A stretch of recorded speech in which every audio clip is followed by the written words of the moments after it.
எதிர்ப்பதற்கு தமிழ்நாட்டில் தாவேகாவும் திமுகவும் ஒரே அணியில் வரணும், அந்த எதிர்ப்புன்றதுல உறுதியாக இருக்கணும் அப்படின்னு சொல்லிட்டு விசிகேட்டர் திருமாவளவன் பேசுறாரு. எப்படி புரிஞ்சுங்கன்னா காங்கிரஸ் எப்படி பார்க்குறது, தேசிய அளவில் இந்த திமுகவுடைய ரோல் என்ன இல்லை, அண்ணன் திருமா அவர்களுடைய பார்வை என்பது தொலைநோக்கு பார்வை. அவர் சொல்கிற அரசியல் என்பது புரிந்து கொள்ள வேணும். இது இன்றைக்கி நடக்கிற கண்டெம்பரரி பாலிட்டிக்ஸோட மட்டும் நம்ம கனெக்ட் பண்ணி பார்க்கக்கூடாது. சட்டமன்றத்தில் இருக்க எம்எல்ஏக்களுடைய விஷயத்தை மட்டும் கனெக்ட் பண்ணி பார்க்கக்கூடாது. இன்னும் திருமா அவர்கள் சொல்கிறது என்னென்னு கேட்டிங்கன்னா, தேசிய அளவில் பாஜகவை எதிர்க்கணும். எதிர்க்கிறது இப்போ கேரளா மாடல் மாதிரி. கேரளாவில் எப்படி கம்யூனிஸ்ட்டும் காங்கிரஸும் நேர் எதிராக இருக்கணுமோ, ஆனால் நாங்கள் பாஜக எதிர்ப்பில் ஒற்றுமையாக இருக்கோம்.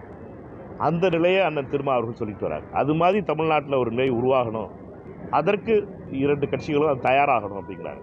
பர்சனலாக இங்கே அவங்க ரெண்டு பேருக்கும் உள்ள டிஃப்ரென்சஸை அவர் கம்மி பண்ணி ரெண்டு பேரும் சேர்ந்து நிற்கணும்னு அந்த வார்த்தை சொல்லலை. அவர் சொல்கிற டைரக்ஷனுங்கிறது கேரளாவில் மாடலில் மாதிரி மார்க்சிஸ்ட்டும் கம்யூனிஸ்ட்டும் அங்கே சண்டை விட்டுக்கிறோம். ஆனால் இங்கே பார்த்திங்கன்னா, டெல்லியில் பார்த்திங்கன்னா ரெண்டு பேரும் ஒரே டேபிளில் உட்காந்து அந்த முதிர்ச்சி இருக்கைகளுக்கு ஒரே டேபிளில் உட்காந்து பாஜகவுடைய கொள்கை அளவில் எதிர்க்கிறதுல தெளிவாக இருக்கும். அந்த நிலையை பற்றி அண்ணன் திருமா பேசுகிறாரு. அதில் பத்திரிகை நண்பர்களுக்கு என்னுடைய வேண்டுகோள், அதை கட் பேஸ்ட் மட்டும் பண்ணி போட்டுறாது. நான் இப்போ சொல்கிறதையும் என்னென்னா, நீங்கள் கட் பேஸ்ட் போட் பண்ணிட்டீங்கன்னா, எடிட் பண்ணிட்டீங்கன்னா நான் சொல்கிற அர்த்தமே வேறு மாதிரி ஆயிடுது. அதனால் அது மாதிரி தான் அண்ணன் திருமா அவர்களை பொறுத்த மட்டும் அவருடைய கருத்து என்பது தொலைநோக்கான கருத்து. தமிழகம் ஒரு பாஜக இல்லாத, ஆர்எஸ்எஸ்னுடைய அதிகாரம் இல்லாத ஒரு மாநிலமாக அரசியல் தமிழ்நாட்டில் தொடரணும்னு நினைக்கிறாரு. அதனுடைய வெளிப்பாடு தான் அவர் சொல்கிற பிளான். முதலமைச்சருடைய பேச்சு எப்படி பார்க்குறீங்க சார் கரூர் விவகாரத்தில்? ஏன்னா அந்த அரசு பணி கொடுத்ததும் ஒரு எதிர்ப்புகள் இருந்தது அரசியல் ரீதியாக. முதலமைச்சருடைய பேச்சு எப்படி பார்க்குறீங்க?